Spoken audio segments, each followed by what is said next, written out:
नमस्ते बाटे सब लोग के प्रणाम बा। सब लोग एक बार भाई जुड़ा लोग। बहुत लोग हमारा उल्टा सब बोलते रहे हैं कि हाई छोड़ दलन, हाउ छोड़ दलन, हाई गवर्न गद्दार वरन, तरह तरह के लोग बहुत कुछ बोल रहे हैं। हम क्यों के जब इसको जलनशीलता बोलते हैं कि जलना होता है, एक दूसरे से जलना होता है, एक दूसरे का टांग खींचना होता है। मैं सबकी बातों को सुन के मैं बोला चलो छोड़ो जो हुआ से ठीक है। मैं सबसे बात करने लगा था, सबको अपना समझने लगा था।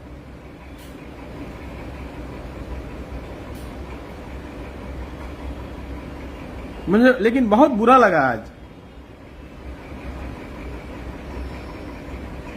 एक भाई मेरा जो मेरे से प्यार करता है वो कम्युनिटी मरवाया और उसके साथ रहने वाले कम्युनिटी डिलीट करवा देते हैं। ऐसे नहीं होता है, जलना नहीं चाहिए।